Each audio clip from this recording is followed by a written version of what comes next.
भगवते वासुदेवाय।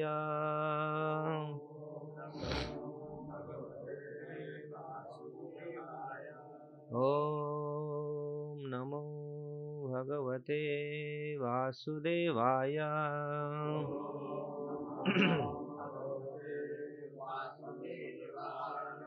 ॐ नमो भगवते वासुदेवाय।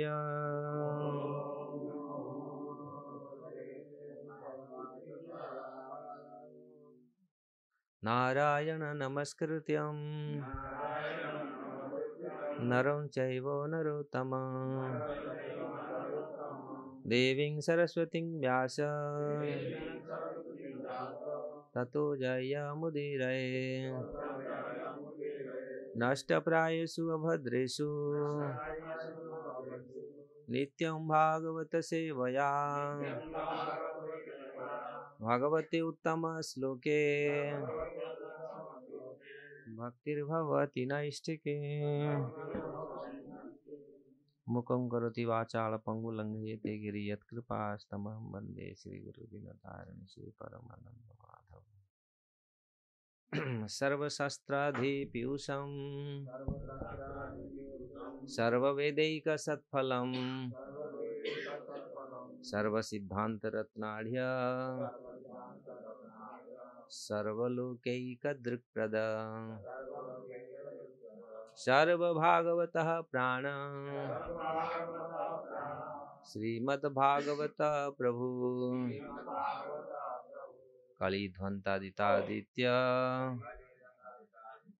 श्रीकृष्ण परिवर्तितम् परमानंद पाठाय प्रेमवर्षक्षरायते सर्वदा सर्वसेव्याय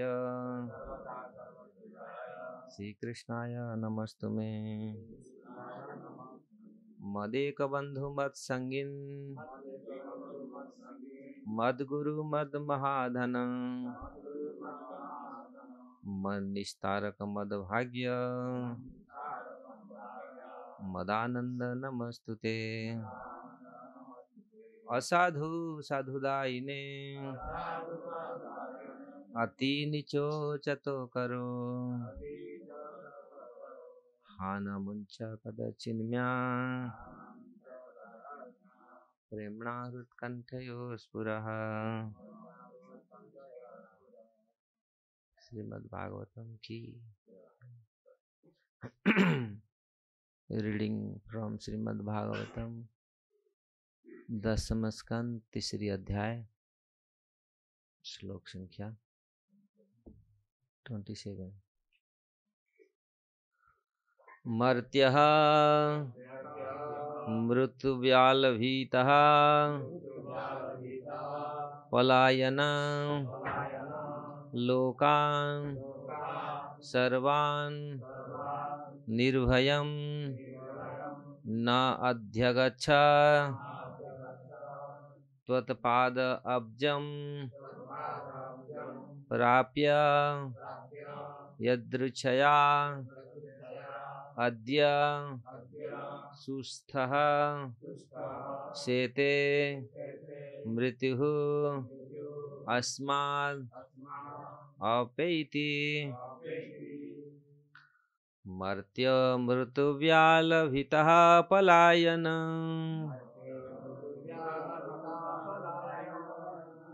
लोकान् सर्वान् निर्भयं न्याध्यगच्छ त्वत्पादब्ज प्राप्य यदृच्छयाद्य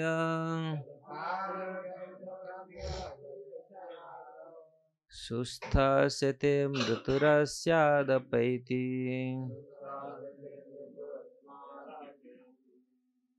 मर्त्य मृत्युव्यालभितः पलायन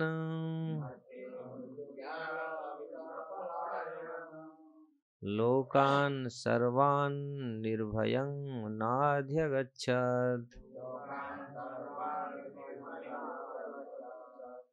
त्वत्पाद अब्जं प्राप्य यदृच्छयाद्य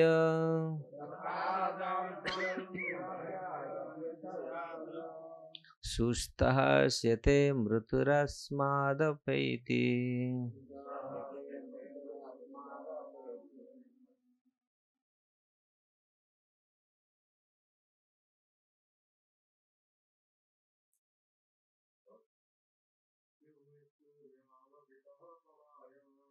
मर्त्योर्मृत्युर्व्यालभितः पलायन्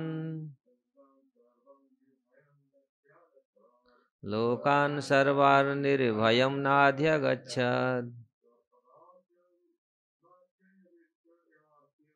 त्वत्पादाब्ज प्राप्य यदृच्छयाद्य सुस्थस्य मृत्यु अस्मात् अपैति।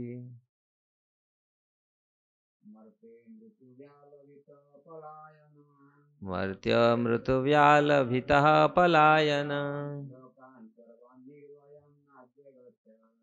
लोकान् सर्वान् निर्भयं नाध्यगच्छत्। त्वत्पादब्ज प्राप्य यदृच्छयाद्य स्वस्थस्य मृत्युरस्मादपैति। मर्त्यः जीव जिनकी मृत्यु निश्चित है। मृत्यु व्यालभीतः मृत्यु रूपी सर्प से भयभीत। पलायना भागते हुए। लोकान विभिन्न लोगों को। सर्वान सभी। निर्भयम निर्भीकता। न अध्यगच्छत् प्राप्त नहीं करता। त्वत्पाद अब्जम आपके चरण कमलों की। प्राप्य शरण पाकर। यदृच्छया सौभाग्यवश। भगवान तथा गुरु की कृपा से। अद्य इस समय।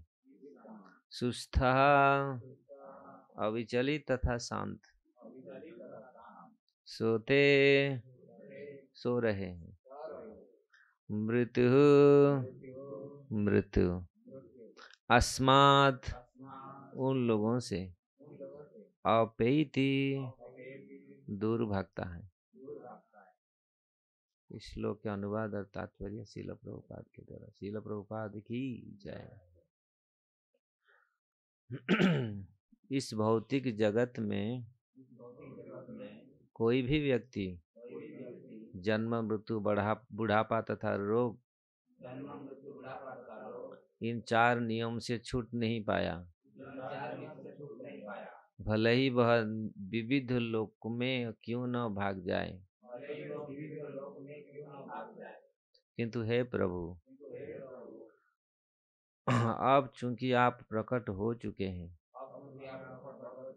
अतः मृत्यु आपके भय से दूर भाग रही है और सारे जीव आपकी दया से आपके चरण कमल की शरण प्राप्त करके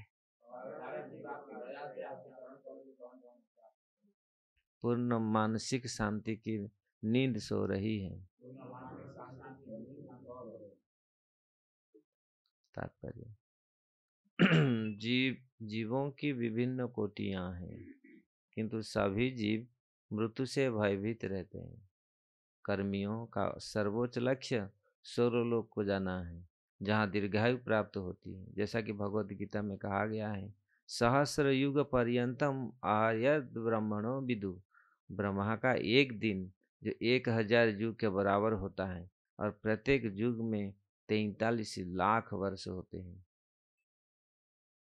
इसी तरह ब्रह्मा की रात्रि 1000 गुणित 43 लाख वर्ष की बराबर होती है।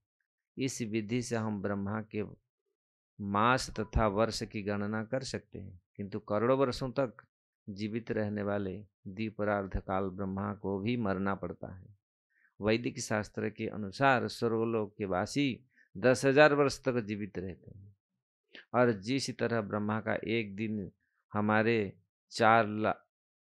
4 करोड़ कितने सालों की बराबर गिना जाता है। स्वर्गलोक में एक दिन हमारे 6 मास के तुल्य होता है। इसीलिए कर्मी जन स्वर्गलोक को जाने की इच्छा रखते हैं, किंतु इससे वे मृत्यु से मुक्त नहीं हो सकते। इस जगत में ब्रह्मा से लेकर एक क्षुद्र चींटी तक को मरना होता है, इसलिए यह जगत मर्त्यलोक कहलाता है। भगवद गीता में कृष्ण कहते हैं, आब्रह्म भुवनालोका पुनरावर्तिनो अर्जुन। जब तक मनुष्य इस लोक में या ब्रह्मलोक अथवा इस ब्रह्मांड के अन्य किसी लोक में रहता है, तब तक उसे जन्म जन्मांतर काल चक्र के वशीभूत होता है। भूत्वा भूत्वा प्रलीयते। किंतु यदि मनुष्य भगवत धाम वापस लौट जाता है, यद्गत्वा न निवर्तन्ते, तो उसे काल की सीमा में फिर से प्रवेश नहीं करना पड़ता। अतः जिन भक्तों ने भगवान के चरण कमल में शरण ले रखी है, उन्हें भगवान के इस आश्वासना के अंतर्गत खुद सुख की नींद सोना चाहिए। भगवद गीता में पुष्टि की गई, त्यक्त्वा देहम पुनर्जन्म नैति मामेति सो अर्जुन। इस शरीर को त्यागने के बाद कृष्ण भक्त को इस जगत में फिर से आने की आवश्यकता नहीं पड़ती। जीव की वैधानिक स्थिति शाश्वत है, ना हन्यते हन्यमान शरीर नित्य शाश्वत अयम।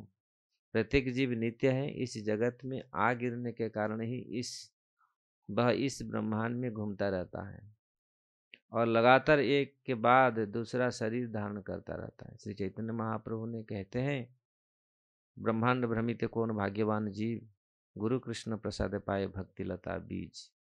इस ब्रह्मांड में सारे लोग ऊपर नीचे घूम रहे हैं, किंतु जो भाग्यशाली होता है वह गुरु कृपा से कृष्ण भावनामृत के संपर्क में आता है और भक्ति मार्ग पर अग्रसर होता है।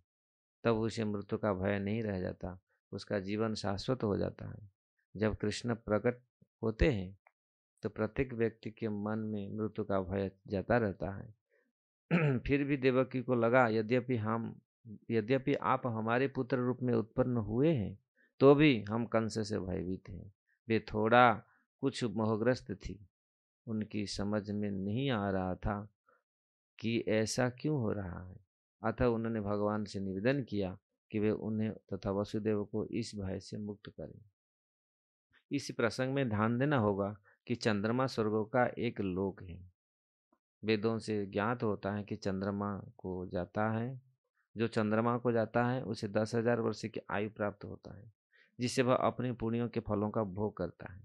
यदि हमारे तथाकथित वैज्ञानिक चंद्रलोक को जा रहे हैं तो उन्हें वहां वापस नहीं आना चाहिए। अतः हम निस्संदेह यह निष्कर्ष पर पहुंचते हैं कि वे चंद्रलोक तक पहुंचे ही नहीं। चंद्रमा तक जाने की पुण्य कर्मों की योग्यता चाहिए, तभी कोई वहां जाकर रह सकता है। यदि कोई व्यक्ति चंद्रमा तक गया तो भला वह इस लोक में फिर से क्यों लौटने लगा, जहाँ जीवन अवधि इतनी कम है। ओम ज्ञानम तिमिरंधस्य ज्ञानंजन शलाकया चक्षुरुन्मीलितं येन तस्मै श्रीगुरवे नमः। श्री चैतन्य मनोभीष्टं स्थापितं येन भूतले स्वयं रूप कदा मह्यं ददाति सोपदान्तिकं। वन्देऽहं श्रीगुरु श्रीयुक्तपदकमलं श्रीगुरुवैष्णवांश्च श्रीरूपं सागरजातं सागर रघुनाथनीतं त्वं सजीवं साद्वैतं सावधूतं परिजनसहितं कृष्ण चैतन्यदेवं श्री राधा कृष्ण पाद सहगण ललिता श्री विशाखान्वितांश्च। हे कृष्ण करुणा सिंधु दीनबंधु जगतपते गोपेश गोपिका कांत राधा कांत नमस्तुते। तप्त कंचन गौरांगी राधे वृंदावनेश्वरी वृषभानुसुते देवी प्रणमामि हरिप्रिये। वाञ्छाकल्पतरुभ्यश्च कृपा सिन्धुभ्येव च पतितानां पावनेभ्यो वैष्णवेभ्यो नमो नमः। जय श्री कृष्ण चैतन्य प्रभु नित्यानंद, श्री अद्वैत गदाधर शिवासादि गौरभक्त वृंदा। हरे कृष्णा कृष्णा कृष्णा हरे हरे, हरे राम राम राम हरे हरे। मर्त्यो मृत्युव्याल अभितः पलायन। तो ये मेरा परम सौभाग्य है, आप लोग के सामने मुझे कुछ अवसर मिला बोलने के लिए। तो दशम स्कंद का ये प्रसंग चल रहा है, जहाँ अभी हम देख सकते हैं यहाँ देवकी, माता देवकी किस प्रकार भगवान के समक्ष भगवान का स्तुति कर रही है।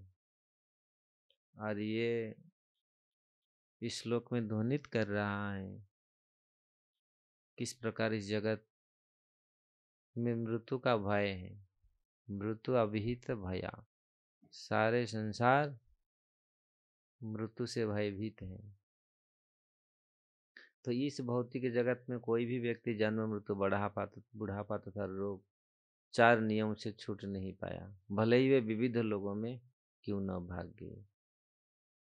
हम लोग देखते हैं किस प्रकार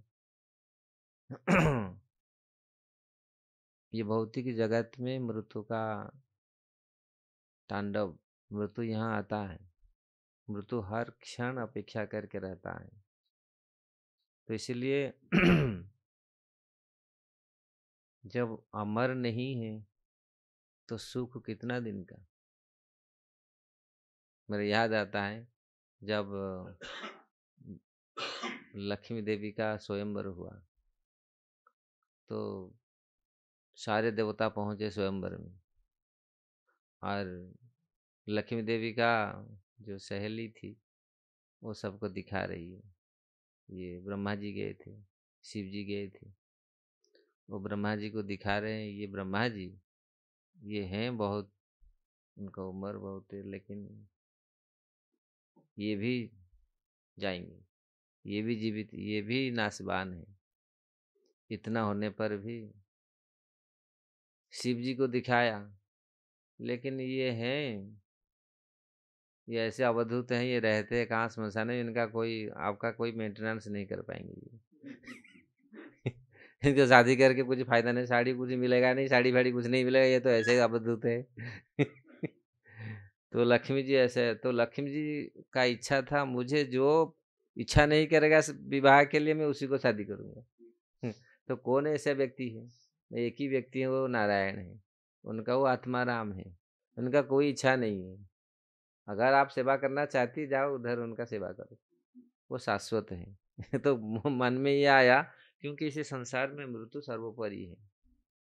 भगवान बोलते मृत्यु सर्व हरस चाहम, मृत्यु के रूप में आकर के मैं सब कुछ हरण कर लेता हूँ। कितनी बड़े बड़े साम्राज्य, कितनी अहंकार रहा है, लेकिन मृत्यु सबको कबलित किया है। लेकिन मृत्यु उसी व्यक्ति को कबलित नहीं करता। लोग सोचते हैं शायद यहाँ से छोड़ करके बेटर जीवन मिलेगा, चलो बैठेंगे दुबई में, दुबई में खरीदी करेंगे जगह। अभी दुबई में चल रहा है, प्लॉट बिक्री हो रहा है, हम लोग जाते देखते हैं वहाँ बड़ा बड़ा इमारत बन रहा है दुबई में, पैसा, और पूरी समुद्र के किनारे, समुद्र के बीचा बीच दिख रहा है, पूरा फर्स्ट क्लास सीनरी, हम वहीं जाके रहेंगे। लेकिन क्या वहाँ मृत्यु नहीं आएगा क्या?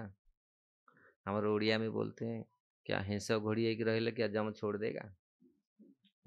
मतलब 10-15 कंथा ओढ़ के सो जाएगा क्या, वो वहां तक पहुंच नहीं पाएगा? ऐसे ऐसे लोग बंकर बना के रहे हैं। लेकिन मृत्यु हर जगह में मृत्यु पहुंच जाता है, लेकिन मृत्यु उसी का पास नहीं पहुंचता जो भगवान के चरण में आश्रित है। इसलिए उसी को मृत्यु कुछ कर नहीं पाता। इसलिए मृत्यु भय वहीं पर नहीं है जो भगवान में स्थित है। नहीं तो हाँ, कुछ लोग ऐसे मदग्रस्त होते हैं, मोहग्रस्त होते हैं, वो सोचते वो मृत्यु को डरते नहीं। लेकिन मृत्यु नहीं डरेंगे क्या, मृत्यु नहीं आता? कुछ कुछ लोग दिखा है, चिड़ियाघर में दारू पी के घुस गया, बाघ को बोल रहा है आ थप्पड़ लगाऊंगा, अब बाघ आकर के उसका चटनी बना देता है। वो ये तो मूर्खता है ना। कभी कभी लोग बोलते हैं हम, हमको डर भय कुछ नहीं है, हम तो 200 स्पीड में कार चलाएंगे, मोटरसाइकिल दिल खोल के चलाएंगे। दिखा गया है, दिल खोल के चलाओ, जब एक्सीडेंट होता है पता नहीं चलता कहाँ बढ़ी गया। तो ये मूर्खता है। भय जिससे करना चाहिए उससे भय करना चाहिए, और जिसको भय नहीं करना चाहिए उसको नहीं करना चाहिए। लेकिन कभी कभी लोग ये उल्टा करते हैं, भय भीत होना चाहिए, लेकिन ये अभय नहीं है। जो किसी का आश्रय लेकर के, नशा का आश्रय लेकर के वो कुछ समय के लिए राजा बन जाता है। जब दारू पी लेता है और गांजा पी लेता है, वो सोचता है मैं तो क्या क्या बकता है, आप देखो, बोलता है मैं पूरा राजा का राजा हूँ। तो इसीलिए कोई बोल रहा था ना, शायद कोई राजा जा रहा था, एक आदमी बोला राजा जा रहा है, वो आदमी बोल रहा है ओए मैं वो हाथी खरीदी करूंगा। राजा को बोल रहा है हाथी खरीदी करेगा ये आदमी, हाँ कितना पैसा बता। तो वो राजा ने उसको बुलाया, बोला इसको पहचान लो। मंत्रियों को बोला ठीक है ये कौन आदमी। तो उसको बुलाया उस दिन राजसभा में, दूसरे दिन बुलाया। बोला अब तुम बोल रहा था हाथी खरीदी करेगा, मेरा हाथी खरीदी करो। कित- ना मैं कहाँ बोला, मैं कहाँ बोला, ना फिर कौन बोला, ना जो बोला था वो तो मर गया, वो काल खत्म हो गया, काल खत्म हो गया ना। हाँ वो दारू पिया था वो। बोला मैं कहाँ बोला था, वो जो बोला था वो अभी नहीं है। मैं कहा मैं तो बहुत छोटा सा आदमी हूँ, मैं कहा मेरे को खाने के लिए पैसा नहीं है, मैं आपका हाथी खरीदी करूंगा। तो ये जो स्थिति है जीवात्मा का इस युग में, और इस मर्त्य लोक में जीवात्मा का स्थिति इस प्रकार है। कहीं ना कहीं जीवात्मा ये इसी प्रकार उन्मत्त है, चाहे वो बाई इंटॉक्सिकेशन, बाई प्राइड, गर्भ द्वारा, चाहे कोई नशा द्वारा, चाहे भौतिक संपदा द्वारा। लेकिन भौतिक संपद चिरस्थायी नहीं। लोग भौतिक संपत्ति कितनी इकट्ठा करते हैं, लेकिन वास्तविक धन को इकट्ठा नहीं करते, वास्तविक भगवान का भजन नहीं करते। हमारा देश, हमारा संस्कृति ये सिखाता है भौतिक कितने भी संपन्न हो जाओ, लेकिन ये वो संपन्नता नहीं है। इसलिए भौतिक संपन्नता, अगर आध्यात्मिक संपन्नता नहीं है, वो भौतिक संपन्नता कुछ क्षण के लिए है। इसलिए हमारे देश, हमारा संस्कृति, हमारा सनातन परंपरा, संस्कार, धर्म ये सिखाता है हम सनातन, हमारा, हम लोग आध्यात्मिकवादी होना चाहिए और आध्यात्मिक को अपनाना चाहिए। अगर आध्यात्मिक को हम अपनाते नहीं तो यहाँ पर क्या बोला गया, अगर हम भगवान के चरण में आश्रय नहीं लेते, जगत में सब जगह में आश्रय लिया, नशा में आश्रय लिया। इस जगत में तो ऐसे बहुत सारे चीज लोग आश्रय लेते हैं, लेकिन भगवान के चरण में आश्रय नहीं लेते। भगवान का नाम बोलने से समय नहीं है। अगर बोलेंगे थोड़ा भजन करो, समय कहाँ है। टीवी देखने में समय है, सीरियल देखने में समय है, फिल्म देखने में समय है, लेकिन जब भगवान का नाम आता है तो हमारे पास समय नहीं है। तो इसीलिए, और ये तो काल को हम आमंत्रित करते हैं, काल आओ जल्दी हमको लो। तो इस प्रकार इस जगत में मृत्यु से कोई छूटा नहीं है। चाहे कोई आप सोचो नहीं मैं मृत्यु को मानता नहीं, मैं डरता नहीं, लेकिन वो आएगा, मृत्यु, मृत्यु कभी छोड़ेगा नहीं। तो इस प्रकार हमारा संस्कृति सिखाता है मृत्यु से, ये संसार का जो नियम है, जो सबसे बड़ा दोष है, जन्म मृत्यु जरा व्याधि दुख दोषानु दर्शनम। तो वास्तविक जो भक्त हैं, वास्तविक जो ज्ञानी है, ये चार चीजों को देखता है। ये जगत को ऐसे दोष, हजार दोष नहीं दिखता, हजार तो दोष तो, जगत तो दोष ही दोष है, लेकिन मेन चीज दो, मेन आज आज पूरी समाज में इस जो मौलिक असुविधा, मौलिक जो प्रॉब्लम है, इसको कोई ध्यान नहीं दे रहा है। वो क्या है, जन्म मृत्यु जरा व्याधि, इसको कोई दिख नहीं रहा है। और सब कल्याण, कितनी कितनी कार्यक्रम चालू है जगत में, लेकिन जन्म मृत्यु जरा व्याधि में जन्म क्यों हुआ, मैं मरता क्यों, फिर जरा बुढ़ापा क्यों, कोई चाहता है बुढ़ा होने के लिए, कोई नहीं चाहता बुढ़ा होने के लिए। बुढ़ापे में कितने कष्ट हैं, आंख कितना फटाक से दिख लेता था, अब आंख जब बंद हो जाता हमको पता चलता है आंख कैसा, आंख का क्या उसका सहायता कैसा, आंख के सहायता से हम लोग कैसे देख लेते हैं। जब आंख का पावर कम होता है, दांत का पावर कम होता है, कान का पावर कम होता है। तो इससे ये वास्तविक मौलिक समस्या है। और इसको जो समझ जाता है, लेकिन हमारा शास्त्र ये बोलता है जन्म मृत्यु जरा व्याधि, इसको ऊपर भी आप विजय प्राप्त कर सकते हैं। जन्म के ऊपर विजय प्राप्त कर सकते हैं, मृत्यु के ऊपर विजय प्राप्त कर सकते हैं, जरा और व्याधि, बुढ़ापे में भी आप बुढ़ापे पर भी विजय प्राप्त कर लेते हैं। ये साधु लोग करके दिखाए, जन्म मृत्यु जरा व्याधि से ऊपर। तो ये वास्तविक विजय है। ये जगत में किसी को परास्त कर दिया, किसी को बात बोल दिया, किसी को हरा दिया, किसी को बात बोल करके, वो विजय नहीं है। विजय तो वास्तविक विजय है जब हम जन्म मृत्यु जरा व्याधि से ऊपर जाएंगे। और जन्म मृत्यु जरा व्याधि से किस प्रकार हम ऊपर जाएंगे, यहाँ प्रभुपाद जी बोल रहे हैं। महाप्रभु यही बात बोलता है, ब्रह्मांड भ्रमित कोई भाग्यवान जीव। 84 लाख ब्रह्मांड में, 84 लाख जीव जोनि में, अनंत ब्रह्मांड में हम लोग घूमते हैं। हम घूम घूम के ये घूमना ही, जीव का ही घूमना ही है घूमना। लेकिन 84 ब्रज, 84 क्षेत्र में हम नहीं घूमते। ये इसलिए बोला, ये 84 भगवान ने बहुत सुंदर बनाया है। अगर मेरा 84 कोस परिक्रमा कोई करेगा तो 84 लाख जीव जोनि से उद्धार हो जाएगा। अगर हमको कोई जीवन का लक्ष्य बनाएगा, जीवन का लक्ष्य, हम कितने लोग, हम जीवन का लक्ष्य पता है। हमारा जो प्रयोजन तत्व वेद उपनिषद रामायण महाभारत भागवतम ये प्रमाण देता है। 3 तत्व, संबंध अविधेय प्रयोजन, ये सब, हाँ, ये 3 तत्व जो हमारा संबंध भगवान के साथ क्या है, हमारा प्रयोजन क्या है, भगवान हमारे संबंध अविधेय।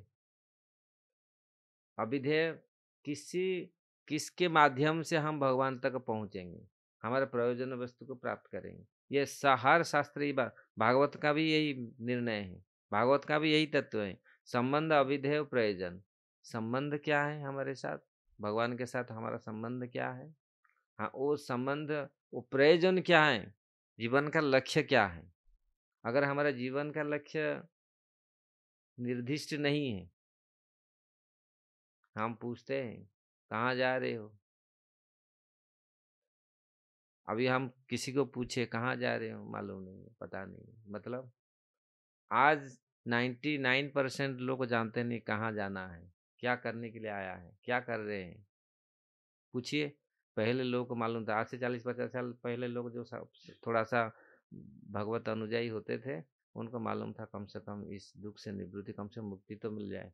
आज तो मुक्ति को भी जानते नहीं लोग, मुक्ति क्या होता है, स्वर्ग भी नहीं जानते।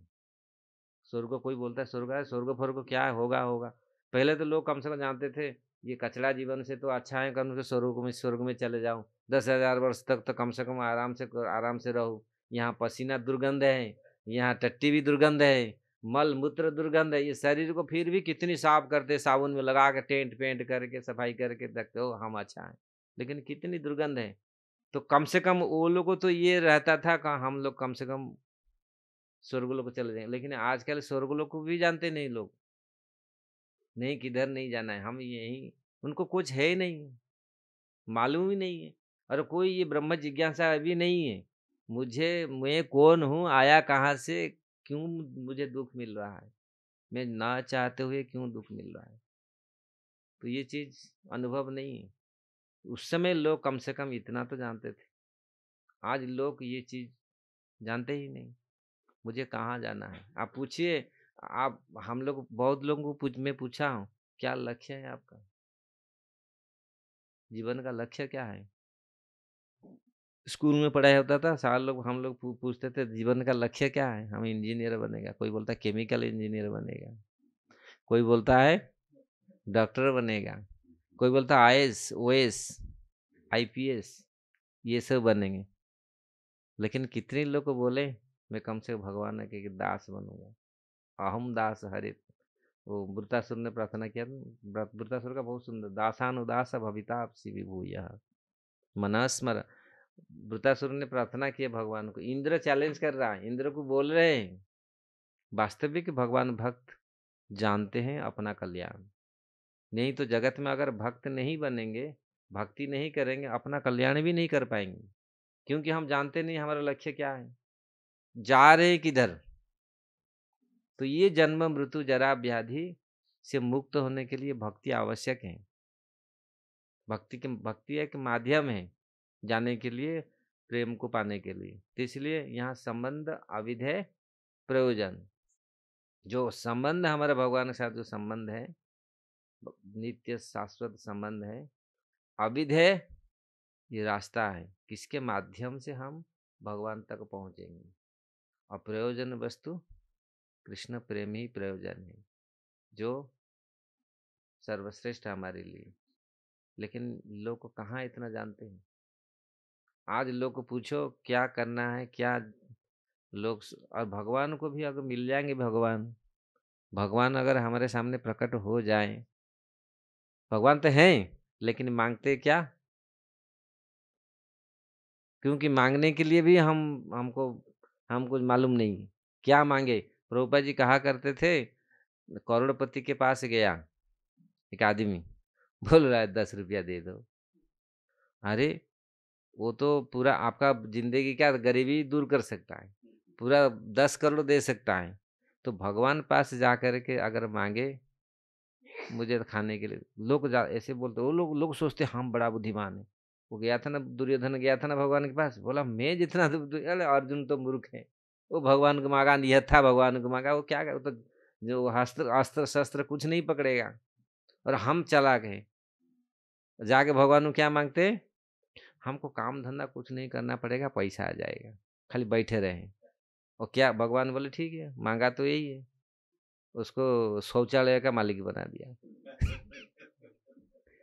काम धंधा बता, वो सोचा हम चला गए, बोलता है और मुझे कुछ काम धंधा पड़ेगा नहीं, हम पैसा में भिखारी, भिखारी का काम धंधा कुछ नहीं है, कटोरा लेकर के पकड़े बैठे हैं। तो वो लोग सोचते हैं हम चला के बहुत, हम भगवान को मांग लेंगे, अपना कल्याण हम जानते हैं नहीं।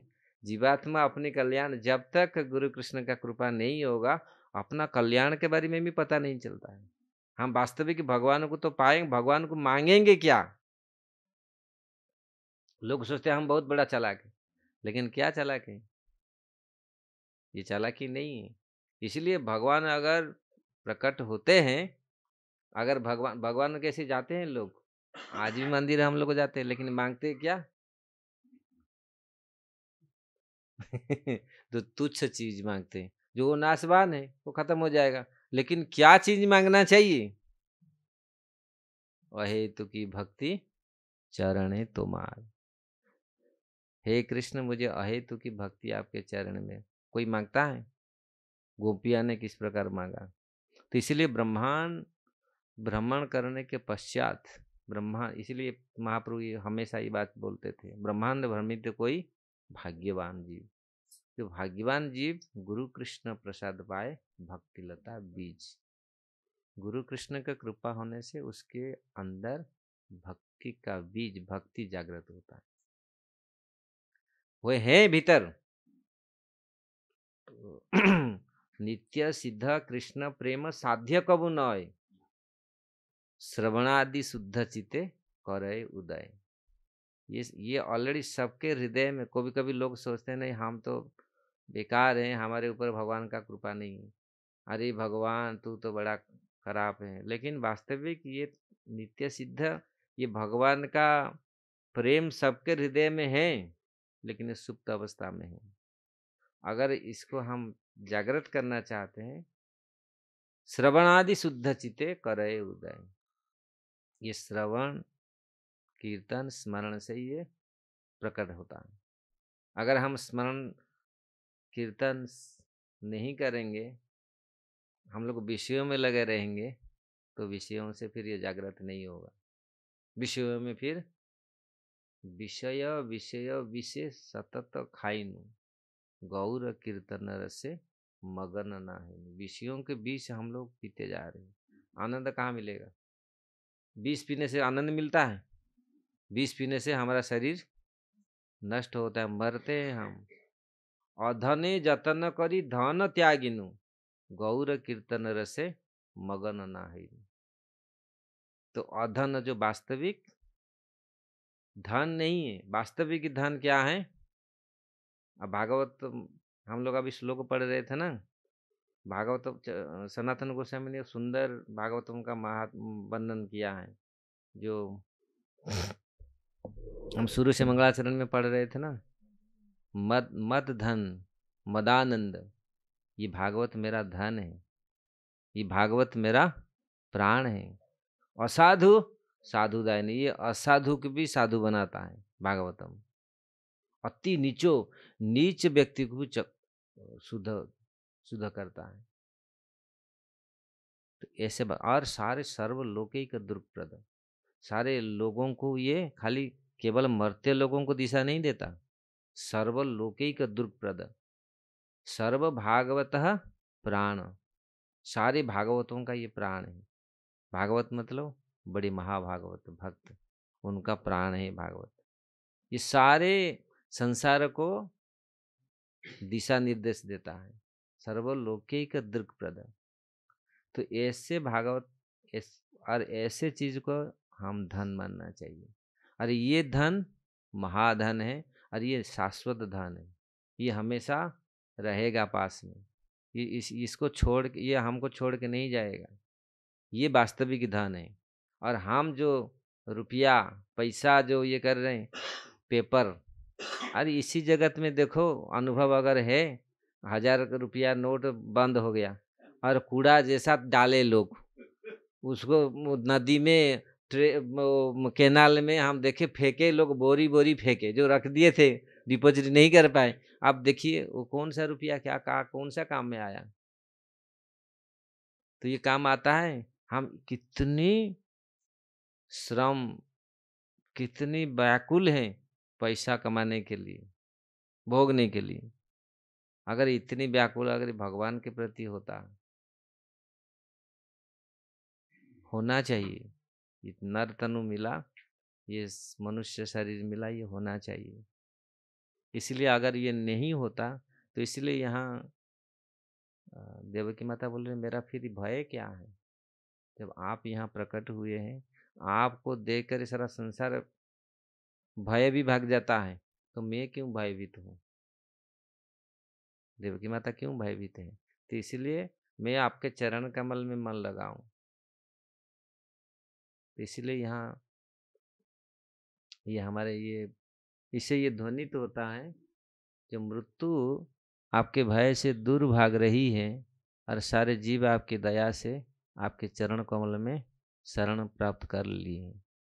अर्जुन ने जब विश्वरूप दिखा था, वो भी प्रार्थना किया था उसमें, तब तब प्रकृतिया रक्षांसी भीतानि दिशो द्रवंती नमस्यन्ति च सिद्ध संगा। राक्षस लोग देख करके भाग रहे हैं, और सिद्ध ऋषि भक्त लोग आपको नमस्कार कर रहे हैं आपको। और प्रहुर प्रहुर जगत, क्या उस श्लोक शुरू से क्या है, 11 अध्याय में है, जगत प्रहुष्यति अनुरज्यते च रक्षांसि भीतानि दिशो द्रवंती। तो जगत हर्षित हो रहा है, तब ऋषिकेश तब प्रकृतिया। तो आपको देख करके ये जगत हर्षित हो रहा है। लेकिन जो राक्षस प्रवृत्ति वाले लोग, वो भयभीत होकर के भाग रहे हैं, क्योंकि वो जिस प्रकार अंधकार सूर्य को देख करके भागता है, ऐसा ही भगवान को देख करके जो असुर प्रवृत्ति वाले, उनका अच्छा नहीं होता, उनका अच्छा लगता ही नहीं। वो भागते, वो वहां पर खड़े नहीं हो पाएंगे, क्योंकि जीवात्मा इसी प्रकार ऐसे स्थिति में हुआ है। हम वास्तविक भगवान का अंश हैं, भगवान का भक्ति करना चाहिए। लेकिन भौतिक जगत में आकर के ये कचरा में बहुत समय रहने के पश्चात ये हमको अच्छा लग रहा है। हमारे गुरु महाराज एक कथा बोलते थे, एक मछली वाले सुखुआ वाली सुखुआ लेके जाती थी बेचने के लिए, टोकरी लेके गांव गांव में। और एक दिन क्या हुआ, रात हो गया है गांव में रात हो गया, तो लौट के आई तो कहाँ अपने गांव तो जा नहीं पाई। एक जो माली माली होते हैं ना, जो फूल का कारोबार करते हैं, वो उसी के घर में बोले मैं आपका घर में रुक जाऊंगा ना, ठीक है रुक जाना, यहीं पर सो जाना। तो माली के घर में तो बहुत फूल है, सुगंधित फूल है, सारे फूल वो माला बनाती है, इसलिए माला ला के फूल ला के रखती है। तो फूल का जो सुगंध है ना, उसको वो उसको अच्छा नहीं लग रहा है, उसको नींद नहीं आ रहा है। सुगंध, जो सुगंध, इतना सुगंध फूल, उसको नींद नहीं आ रहा है। तो देखा ये तो बड़ा, क्यों? क्योंकि वो सूखा मछली के साथ, उसका गंध के साथ अकोमोडेटेड हो गया पूरी।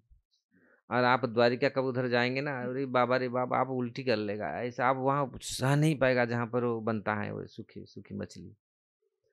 तो वो क्या किया, वो टोकरी टोकरी के नीचे मथा में एक रखता है ना कपड़ा, ऐसे चक्का बना करके उसको उसको लेके आया, देखा तो उसी में मछली का गंध। तो उसका नाक में डाला, आह क्या फैसला। उसमें उसको नींद आया, उसको खुशबू वाले फूल से उसको आया नहीं, नींद नहीं आया, परेशान है। ये जगत इस प्रकार, हम लोग कभी कभी लोग बोलते हैं क्यों हमारा इच्छा नहीं होता भजन करने के लिए। अरे इच्छा क्यों होगा? क्योंकि सुखवा के साथ तो संबंध स्थापन कर लिया। वो सूखा मछली अभी तुमको बहुत प्रेम हो रहा है, लेकिन वो जो भगवान का जो फूल है, इतने सुंदर खुशबू फूल है उसमें नहीं है।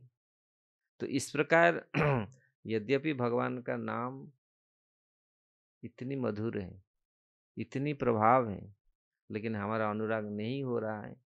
कभी कभी लोग बोलते हैं भगवान हमको दिखा के दिखाइए, भगवान इतना शक्तिशाली हमको दिखाए। अरे भगवान क्या आपको क्यों दिखा देंगे?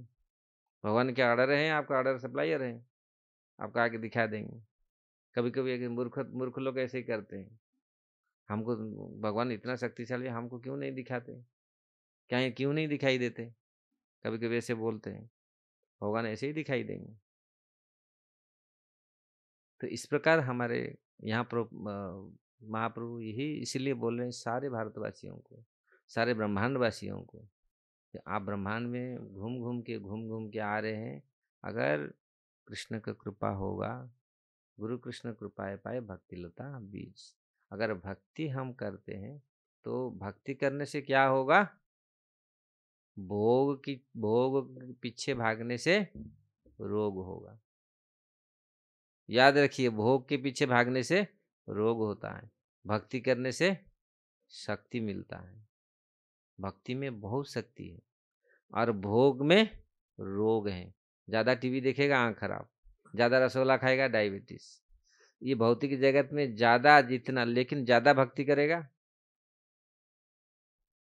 अगर भक्ति में प्रवण हो, भगवान सामने प्रकट होते हैं, हमेशा दिखते हैं भगवान उनको हर जगह में।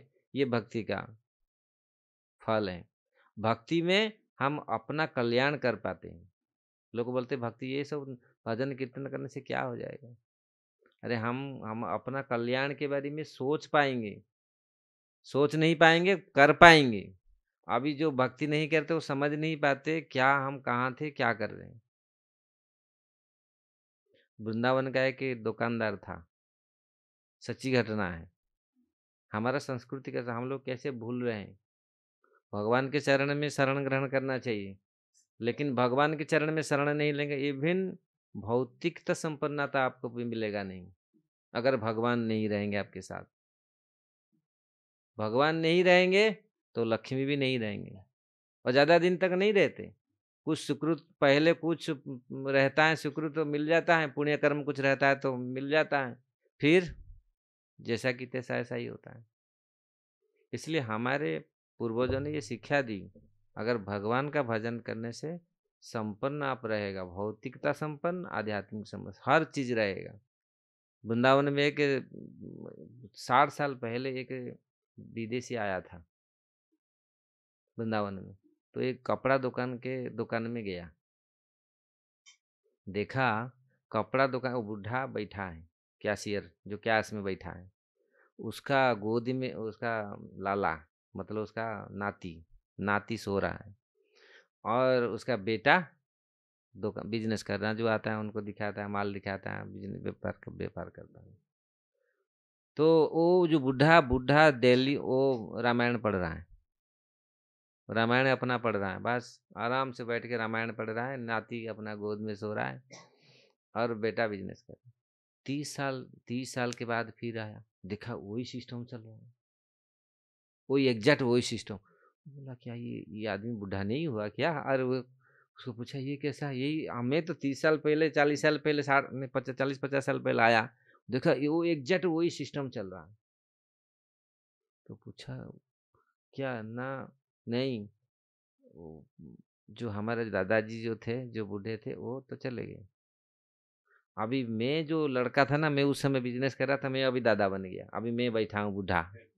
मेरा वो जो गोद में था, अभी ये बिजनेस संभाल रहा है, और वो नाती, नया नाती ये सो रहा है मेरे गोद में। ये परंपरा देखिए, और बिजनेस ऐसे ही चल रहा है। पैसा कब, क्योंकि दूसरे लोग क्या करते हैं, पैसा आ गया फिर क्या करो, दारू पियो, और क्या चिकन पिकन, और क्या कोठा में जाओ, कहाँ कहाँ क्या लोग पैसा को कैसे बर्बाद करते हैं। ये परंपरा हम लोग का नहीं, इसीलिए एक एक एक पीढ़ी तो रहता है पैसा वाले होते हैं, दूसरी पीढ़ी करोड़पति, फिर रोडपति, रोड में आके बैठते हैं, ऐसा ही होता है। लेकिन हमारे जो परंपरा रहा, शास्त्र रहा, शास्त्र जो बोलता है, अगर भगवान का भजन करता है तो ऐसा रहता है, पूरी विभिन्न भौतिक संपन्नता भी रहता है, लक्ष्मी जी कभी छोड़ के नहीं जाते। लेकिन लोग कितने मूर्ख है।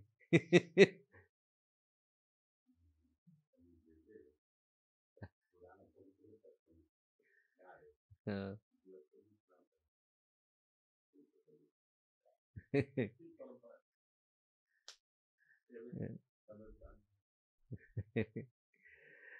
नहीं ये, हाँ पुराण था बहुत। हमारे मैं देखा हमारे घर में चंद्र पुराण, शिव पुराण, दुर्गा, सारे पुराण, मतलब सभा क्या क्या, महाभारत रामायण सारे पूरी, हाँ सारे पुराण शास्त्र था पूरी। तो वास्तविक ये ग्रंथ था। तो वास्तविक भगवान, अगर हम अपना कल्याण चाहते हैं तो भगवान में मन लगाना चाहिए। इसीलिए भगवान बोले भगवद गीता में, मन मना मद भक्त मत जाजिमाम नमस्कुरु, मुझे चिंतन करो। क्योंकि अगर मन हम भगवान में लगाएंगे, क्योंकि मन ही बहुत बड़ा खतरनाक है, अगर मन भगवान में लग जाएगा तो फिर हमारा कल्याण होगा। इसलिए यहाँ देवकी माता बोल रही है, भय थोड़ा सा हो रहा है, क्यों? क्योंकि माँ है ना, वो बोल रहे हैं, क्योंकि कंस का दुरात्मा उन्होंने देखा, और वो सोच रहे हैं कंस तो इस प्रकार है, लेकिन ये भय तो नहीं है, लेकिन फिर भी भय है आपका कुछ ना हो जाए। ऐसा कैसे, ऐसे छोटा बन, अभी बोले बोले देवकी माता बोलेगी आप छोटे बन जा, हम आपको छुपा देंगे किधर। तो ये तो माँ माँ का मातृ वात्सल्य है। लेकिन भगवान तो वही कर देते काम, कंस को वही सफाया कर देते। लेकिन भगवान देख जान, भगवान का इच्छा है ब्रज में जाके रहूंगा 10-11 साल वहां पर, क्योंकि वहां भी मुझे लीला करना है। नहीं तो भगवान भगवान बोले, पहले श्लोक हम लोग देखे, कुछ भय करने का जरूरत नहीं, यही काम उसको कर देंगे, क्योंकि भगवान का इच्छा है इसको, फिर यहाँ से कुछ होगा काम। अर्जुन अगर भगवान जब अर्जुन ने बोला, मेरे सेना और उधर मध्य रथम स्थापयम अच्युत, हे अच्युत मेरे दोनों सेनाएं के बीच में मेरा रथ कर ले। अगर भगवान लेकर के रथ को दुर्योधन के सामने खड़ा कर देते ना, युद्ध तुरंत खटाक से हो जाता, क्योंकि दुर्योधन के सामने को देख करके अर्जुन का रक्त तो खुलता पूरी, और तुरंत फाइटिंग। गीता ज्ञान वहां से शुरू नहीं होता, जान बुझ करके भगवान लेके गए किसके पास, दुर्योधन के पास नहीं गए, वो लेके गए भीष्मदेव और द्रोणाचार्य के पास, सामने लेके, गुरु के सामने लेके खड़ा किया जान बूझ करके। तो अर्जुन देखे तो पूरा, वो कभी सोचा नहीं था ये होगा, वो तो पूरा था, क्योंकि इतनी सालों का जो दुख दिए, मतलब पत्नी के अपमान, क्या क्या नहीं किए, जहर क्या क्या, कितनी कपट, वो तो पूरा भयंकर गुस्सा से अर्जुन थे, मतलब तुरंत युद्ध होता। लेकिन युद्ध नहीं हुआ, भगवान जानते थे ये तो यहाँ तुरंत काम होगा, लेकिन वो जानबूझ करके उनके सामने, देख करके उनको याद आया, अरे ये मेरा गुरु मुझे सिखाए सारे शस्त्र अस्त्र, इनको कैसे चलाऊं? और ये तो मेरा पितामह है, इनका गोदी में बैठा ये। हाय हाय, ये तो कभी उन्होंने सोचा नहीं था। फिर ना, ये नहीं होगा मेरे से, ये कैसा हो, ये नहीं होगा। युद्ध नहीं होगा। फिर भगवान ने उपदेश दिया। ये भगवान का ही लीला है, इच्छा है। हरे कृष्ण।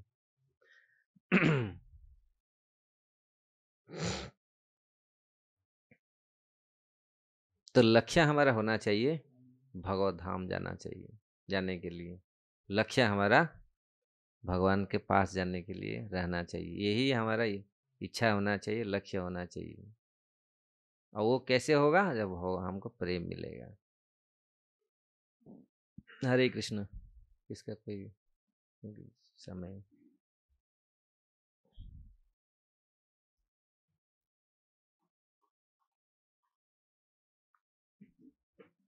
हाँ, कोई प्रश्न है क्या? हाँ।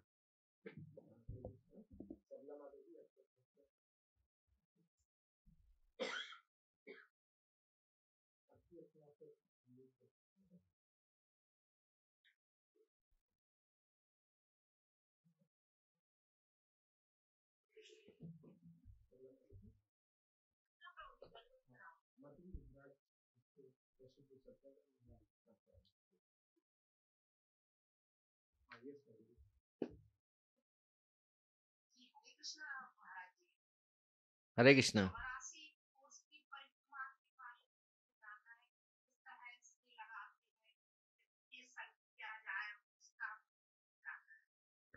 चौरासी कोस से ब्रज मंडल को बोलते हैं।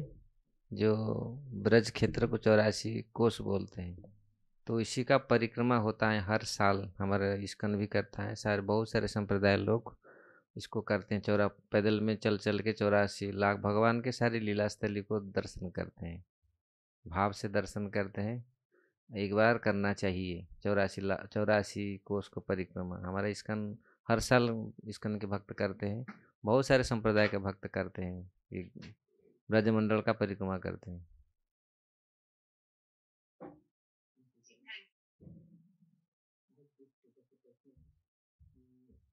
जिस प्रकार आपने बताया कि लोगों को भय जिससे होना चाहिए उससे नहीं होता है, कई बार भक्तों को भी लगता है कि मृत्यु हो गई तो क्या प्रॉब्लम है, मतलब तो ये भय नहीं है। तो जिस चीज से भयभीत होना चाहिए तो वो भी भय कई बार नहीं होता है, तो उसमें क्या करना? नहीं, एक्चुअली भय देखिए, भक्त भक्त भक्तों को मृत्यु तो, भक्त अगर भगवान के प्रेम को प्राप्त नहीं हुआ, वो भक्त रोता है, जब तक मुझे तो प्रेम नहीं मिला।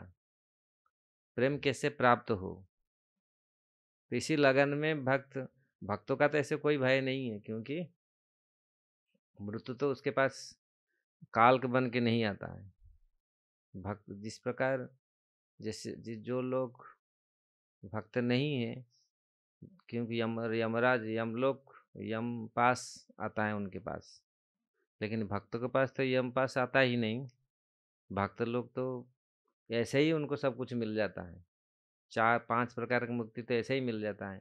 लेकिन फिर भी भक्त नहीं चाहते वो मुक्ति, हमको मुक्ति नहीं चाहिए। हाँ, वो भक्त नामे भक्त सालोक्य साष्टी सामीप्य, ये 4 प्रकार का मुक्ति को भी अनादर करता है। वो मुक्ति भी नहीं चाहते, भगवान का प्रेम चाहिए, भगवान का प्रीति चाहिए। तो इसीलिए भक्त लेकिन भक्त आपका प्रश्न है, भक्त हाँ, मृत्यु पर डरता नहीं, मृत्यु पर विजय प्राप्त करता है, मृत्यु से आगे निकल जाता है। जिस प्रकार ध्रुव महाराज ने मृत्यु के सिर पर पांव रख के चढ़े गए विमान में। मृत्यु खड़ा होकर बोला, हमको तो ये करो, आपका ही शरीर तो छोड़ो। अरे शरीर ऐसे ही चढ़, भागवत में वर्णन है, वो पूरी शरीर उनका सिद्ध पूरा शुद्ध हो गया था, वो पूरा स्टेप दिया मृत्यु का माथे में और चढ़ गए ऊपर। फिर वैसे चढ़ गए, चले गए। ऐसे हैं भक्त लोग। तो मृत्यु तो कुछ नहीं है, क्योंकि मृत्यु उसी को आता है, यमराज जम जम जो सर्वेंट का यम का दूत आते हैं, जो लोग पापी लोगों को पकड़ने के लिए, और भक्तों को तो आते हैं लेने के लिए। विमान से सारे वैकुंठ से आते हैं, आओ। तो इसीलिए तो आनंद में खुश होकर के जाते हैं भक्त।